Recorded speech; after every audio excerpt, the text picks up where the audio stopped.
Hello नमस्कार दोस्तों, मैं रिंकी शर्मा आप सभी का आपके अपने यूट्यूब चैनल में आपका स्वागत करती हूं। तो आइए दोस्तों, मेरे साथ जानेंगे नई चीज़ के बारे में और नए कंटेंट टॉपिक के बारे में। इससे पहले मैं आपको मनोविज्ञान के 5 टॉपिक कंप्लीट करा चुकी हूँ। ठीक है, तो ये मनोविज्ञान का 6वां टॉपिक है दिव्यांग छात्रों हेतु विशेष व्यवस्था।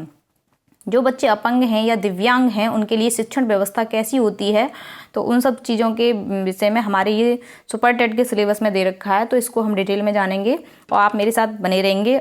आप चैनल को ज़्यादा से ज़्यादा मोटिवेट करेंगे और लाइक शेयर सब्सक्राइब करते रहेंगे। ठीक है, इसके बाद मैं आपको जीके जीएस का पोर्शन कराऊंगी और करंट अफेयर जीके जीएस, जिसमें कि सारी चीज़ों को इन्वॉल्व कर लूँगी। ठीक है, सारे सब्जेक्टों को। ओके, तो नेक्स्ट देखिए, इसके लिए हम आगे सुपर टेट के लिए प्रयासरत रहेंगे और अपने पढ़ाई को जारी रखेंगे। ओके, तो देखिए दिव्यांग छात्रों हेतु विशेष व्यवस्था। अब जो विकलांग बच्चे हैं उनके लिए क्या शिक्षण व्यवस्था है, किस तरीके से उनको शिक्षा दी जा सकती है, उन चीज़ों को देखेंगे हम। सबसे पहले जानेंगे दिव्यांग बालक। दिव्यांग बालक कौन से होते हैं? दिव्यांग बालकों से तात्पर्य उन बालकों से है जो मानसिक, शारीरिक या संवेगात्मक दृष्टि से दोष युक्त होते हैं। जिनमें क्या कमी होती है? मानसिक कमी होती है, शारीरिक कमी होती है, संवेगात्मक कमी होती है। ठीक है, इस प्रकार के बालकों में सामान्य बालकों की तुलना में शारीरिक, मानसिक, संवेगात्मक या सामाजिक विकास में कमी या दोष पाया जाता है। ठीक है, जैसे नॉर्मल बच्चे होते हैं उस तरीके से नहीं होते हैं ये बच्चे, और इनमें ये कमी पाई जाती है। या तो शारीरिक कमी होगी या मानसिक कमी होगी, यानी कि शारीरिक कमी में उनके हाथ पैरों में कुछ डिफेक्ट होगा, और मानसिक कमी जैसे कि वो थोड़ी उनका आईक्यू लेवल थोड़ा कम होगा। ये सारी चीज़ें हैं। ठीक है, जिसके कारण उन्हें अधिगम में कठिनाई होती है एवं इसका प्रतिकूल प्रभाव उनकी उपलब्धियों पर पड़ता है। ठीक है, हर किसी का एम होता है लाइफ में कुछ ना कुछ बनने का, एक गोल होता है। तो वो बच्चा अगर हैंडीकैप्ड है या उसको कोई शारीरिक दिक्कत है, तो वो कहीं ना कहीं अपने दिमाग में ये लाएगा कि मैं अगर ठीक होता, मैं स्वस्थ होता, तो ये सारी चीज़ें मैं कर सकता था। ठीक है, तो ये सारी चीज़ें पढ़ाई में बाधित होती हैं, उसको वो पढ़ाई अच्छे से नहीं कर पाता है। ठीक है, तो नेक्स्ट है शारीरिक रूप से दिव्यांग बालक। शारीरिक रूप से दिव्यांग बच्चे कौन से होते हैं? बालकों के अधिगम एवं शिक्षा के क्षेत्र में पिछड़ेपन का कारण शारीरिक विकलांगता भी हो सकती है। ठीक है, बहुत सारे बच्चे विकलांग होने की वजह से ही नहीं पढ़ पाते हैं। कुछ हैं जिनके माता पिता एफर्ट्स करते हैं, बच्चे भी एफर्ट्स करते हैं, वो अच्छी शिक्षा प्राप्त कर लेते हैं। हर कोई नहीं होता ऐसा। ठीक है, शिक्षा की दृष्टि से शारीरिक दिव्यांग बालक वे बालक हैं जिनके शरीर का कोई अंग अथवा ज्ञानेंद्रिय इतनी असामान्य होती है, उसके कारण उन्हें शिक्षा प्राप्त करने में एवं समायोजन करने में विशेष कठिनाई होती है। ठीक है, उनका कोई जैसे ज्ञानेंद्रिय, यानी 5 ज्ञानेंद्रिय हमारी, उनमें से कोई भी एक दिक्कत हो। ठीक है, नाक, कान, आँख, ये सभी, तो इनमें अगर जैसे वो आँख से नहीं देख पाता है सही से, तो वो क्या है? दृष्टिबाधित हो गया। श्रवण बाधित, जो कान से नहीं सुन सकता है सही से, वो श्रवण बाधित हो गया। मूक या हकलाने वाले बालक जो न बोल सकते हैं और न सुन सकते हैं। ठीक है, तो नेक्स्ट है बालक की शारीरिक दिव्यांगता के अनुरूप शिक्षा की व्यवस्था की जाती है। जैसे जिस बालक को जो दिक्कत है उसी के हिसाब से उसको शिक्षा मुहैया कराई जाती है। ठीक है, शारीरिक रूप से दिव्यांग बालकों की श्रेणी, शारीरिक रूप से जो डिफेक्टेड हैं या डिसेबिलिटी है उनमें, तो वो बालक कौन से होते हैं? दृष्टि दोषों से युक्त बालक, जैसे जो आँख से नहीं देख सकते हैं, आँखों से नहीं देख सकते हैं। श्रवण दोषों से युक्त बालक, जो सुन नहीं सकते हैं। मांसपेशियां एवं अस्थि दोषों से युक्त बालक, जिनकी मांसपेशियां कमजोर हैं या जिनकी मसल्स कमजोर हैं, हड्डियां कमजोर हैं, वो भी दिव्यांग बच्चे होते हैं। बाक दोषों से युक्त दिव्यांग बालक, जो बोल नहीं सकते हैं। ठीक है, नेक्स्ट है, ये तो शारीरिक रूप से दिव्यांग बच्चे हो गए जो जिनमें शारीरिक विकलांगता पाई जाती है। ठीक है, नेक्स्ट है मानसिक रूप से दिव्यांग बच्चे, जिनमें मानसिक विकलांगता होती है, मानसिक दृष्टि से विकलांग होते हैं जो बच्चे। ठीक है, नेक्स्ट है मानसिक रूप से दिव्यांग बालक वे बालक होते हैं जिनकी बुद्धि लब्धि बहुत कम होती है और वे पढ़ाई में भी बहुत कमजोर होते हैं। जैसे एक सही बच्चा है, स्वस्थ बच्चा है, उसके आईक्यू लेवल के अनुरूप ये बच्चे बहुत कम होते हैं, मेंटली रिटार्डेड भी बोल सकते हैं इनको। तो उसी हिसाब से इनके जो आईक्यू लेवल है उसी हिसाब से इनको शिक्षा दी जानी चाहिए। नेक्स्ट है दिव्यांग बालकों की समस्याएं। जैसे बच्चे की दिव्यांगता है उसके अनुरूप उनको क्या क्या शिक्षा दी जा सकती है, किस तरीके से शिक्षा दी जा सकती है, या क्या कमी हो सकती है उन बच्चों में जिसकी वजह से वो पढ़ नहीं पाते हैं। तो यही सारी चीज़ें हैं, उनको क्या समस्या हो सकती है, शारीरिक अथवा मानसिक रूप से विकलांग बालकों को विभिन्न प्रकार की समस्याओं का सामना करना पड़ता है। ठीक है, जब नॉर्मल बच्चे हैं वो तो आसानी से सारी चीज़ों को कर सकते हैं, लेकिन जिनमें दिव्यांगता है थोड़ी सी, उनको कहीं ना कहीं दिक्कतों का सामना करना पड़ता है। इन बालकों के सर्वांगीण विकास के लिए इनकी समस्याओं पर विशेष ध्यान देकर इनका निदान करने की आवश्यकता है। यानी कि अगर बच्चा कोई अच्छी चीज़, उसने अपना गोल बना रखा है लाइफ का कोई भी, ठीक है, वो उस गोल को प्राप्त करना चाहता है, तो हम सभी को मिलके उसके गोल को प्राप्त करने में उसकी हेल्प करनी चाहिए। ठीक है, उसका संपूर्ण डेवलपमेंट करना चाहिए। और जो भी उसकी हैंडीकैप या जो भी वो उसको दिक्कत है, दिव्यांगता है उसका निदान करने की आवश्यकता है हमें। शारीरिक दोषों के परिणाम स्वरूप बालक को हर क्षेत्र में समायोजन संबंधी कई प्रकार की समस्याओं का सामना करना पड़ता है। ठीक है, शारीरिक दोष भी जो भी हैं उसके हर क्षेत्र में दिक्कत होती है। नेक्स्ट है दिव्यांग छात्रों की शिक्षा व्यवस्था। ये तो हो गए दिव्यांग बच्चे, यानी कि मानसिक रूप से दिव्यांग बच्चे और शारीरिक रूप से दिव्यांग बच्चे, और उनको क्या समस्याएं होती हैं वो भी बता दी मैंने आपको, क्या क्या कैसे वो नहीं कर पाते हैं कुछ चीज़ों को।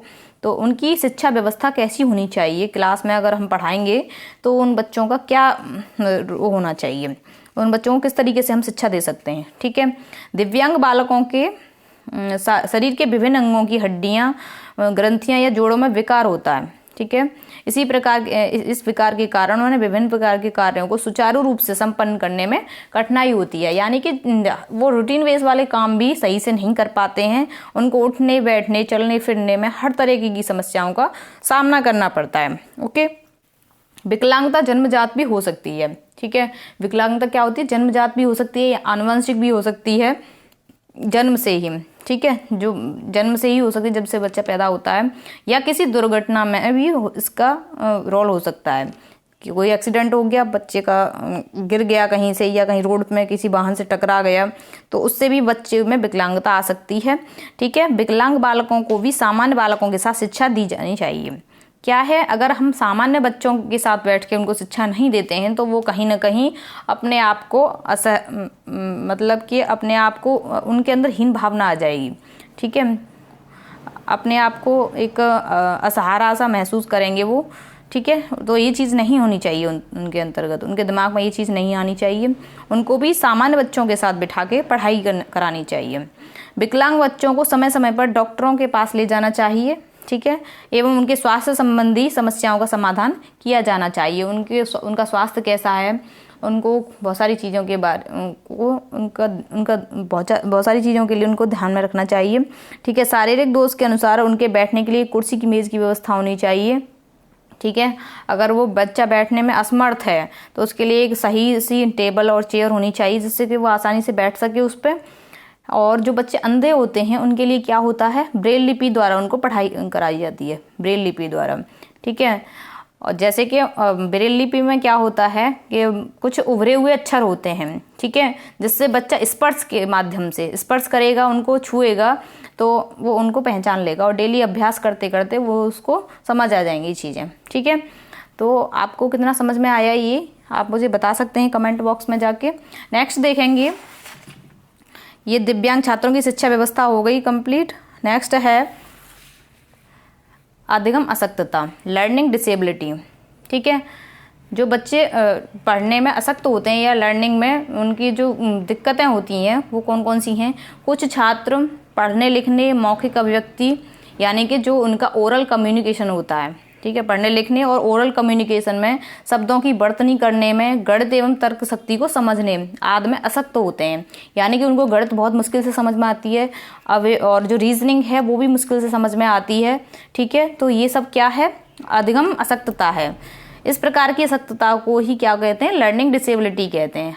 ठीक है, जो बच्चे गणित नहीं समझ पा रहे हैं, सही से लिख नहीं पा रहे हैं, पढ़ नहीं पा रहे हैं, या अपने जो उनका ओरल वो कम्युनिकेशन है, एक्सप्रेशंस हैं, उनको सही से व्यक्त नहीं कर पा रहे हैं सामने वाले को, तो वो सब क्या है, लर्निंग डिसेबिलिटी के अंतर्गत आ जाते हैं।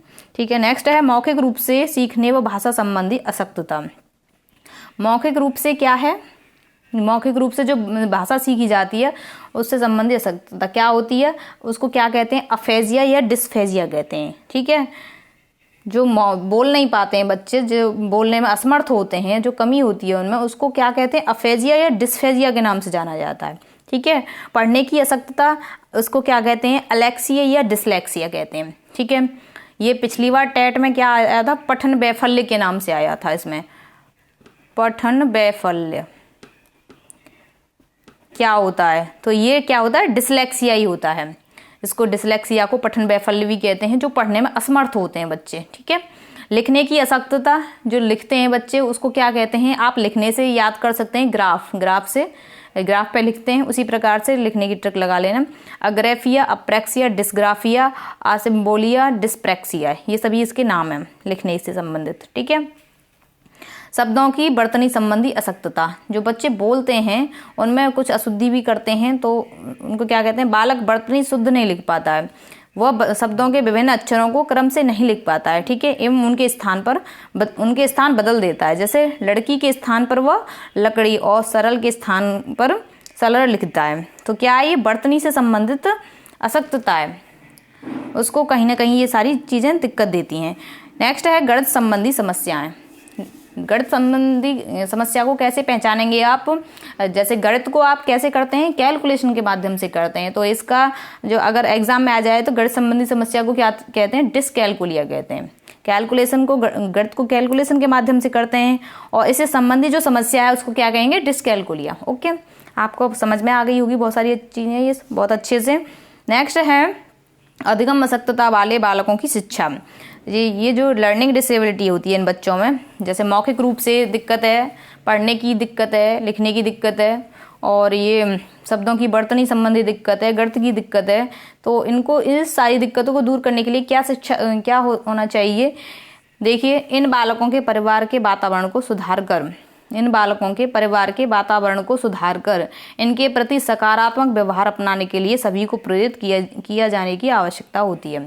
ठीक है। अगर बच्चे को कुछ दिक्कत है तो उसको आप डांटेंगे नहीं, फटकारेंगे नहीं, और कोई उसे मारपीट वाली बात नहीं करेंगे। ठीक है। उसको प्यार से समझाने की कोशिश की जाएगी, और सारी चीज़ों को बहुत रूटीन बेस में लाके अभ्यास कराया जाएगा। इसके माध्यम से वो सीख लेगा। नेक्स्ट है इनके सुधार के लिए विद्यालय के वातावरण एवं शिक्षकों का इनके प्रति व्यवहार भी सुधारा जाना चाहिए। ठीक है। इनके सुधार के लिए क्या होना चाहिए, विद्यालय के वातावरण को भी सुधारना चाहिए, और शिक्षकों के प्रति व्यवहार भी सुधारा जाना चाहिए, तभी जाके वो बच्चे अच्छी शिक्षा प्राप्त कर पाएंगे। इन बालकों का उपचार मनोवैज्ञानिक विधियों द्वारा किया जा सकता है। ठीक है। ये अगर इनमें दिक्कत है बच्चों में ये सारी, तो इनको मनोवैज्ञानिक विधियों द्वारा इनको दूर किया जा सकता है। ठीक है। जैसे कि कुछ बालक अंधे होते हैं, कुछ संपूर्ण अंधे होते हैं, उनको या तो उनका चश्मा वगैरह ठीक करा के ये सारी चीज़ों को करके उनको शिक्षा दी जानी चाहिए। जैसे पूर्ण बहरे बच्चे की शिक्षा भी होती है, उनको क्या करना चाहिए, उनको कम बहरे छात्रों के लिए अलग से स्कूलों की व्यवस्था अनिवार्य तो नहीं है, लेकिन उनको जैसे टीचर एक दूसरे से बात कर रहे हैं, होठ चला रहे हैं, या हाथ से एक्सप्रेशंस करके बता रहे हैं, तो आप उस तरीके से भी उसको शिक्षा दे सकते हैं। ठीक है। और उन चीज़ों को सुधार सकते हैं। यही सारी चीज़ें हैं। जैसे मेंटली डिसऑर्डर बच्चे हैं, उनको भी एक सही वे में रख के शिक्षा दी जा सकती है। इनके माता पिता को भी उन समस्या से, जैसे क्लास में कोई बच्चा है वो नई चीज़ों को समझ पाता है जल्दी से, तो उसके माता पिता को इस चीज़ से उन्हें अवगत कराना चाहिए कि आपके बच्चे में ये दिक्कत है। तो वो किसी मनोवैज्ञानिक के पास जाके या मनोवैज्ञानिक विधियों के माध्यम से इन चीज़ों को सुधार सकते हैं, और एक बच्चे का उस बच्चे का संपूर्ण डेवलपमेंट करा सकते हैं। ठीक है। तो आपका ये दिव्यांग छात्रों हेतु विशेष व्यवस्था वाला टॉपिक मनोविज्ञान का कंप्लीट हो गया है। इसके क्वेश्चन आंसर रह गए हैं, वो हम धीरे धीरे करते रहेंगे। ठीक है। और आपको मेरी वीडियो कैसी लगी, कैसा कंटेंट लगा, आप मुझे कमेंट सेक्शन में जाके ज़रूर बताएंगे। ओके। और मैं इसके बाद आपको जीके और GS, general knowledge, general science और करंट अफेयर्स, ये सारे कंप्लीट कराने वाली हूँ। कंप्लीट मीन्स स्टार्ट करने वाली हूँ। तो हम धीरे धीरे करके एवब 50 क्वेश्चंस या 30 क्वेश्चन जितने भी हो पाएंगे मैं आपको डेली कराती रहूँगी, और आप रूबरू होते रहेंगे नई नई चीज़ों से, और आप अपनी तैयारी को मजबूती देते रहेंगे। ठीक है। क्योंकि आपका नोटिफिकेशन शिक्षक भर्ती का कभी भी आ सकता है, जिससे आप फिर बहुत प्रॉब्लम में फंस जाएंगे और इतनी जल्दी फिर तैयारी हो नहीं पाएगी। इसलिए आप चीज़ों को धीरे धीरे करते रहेंगे मेरे साथ। Okay, thank you for watching.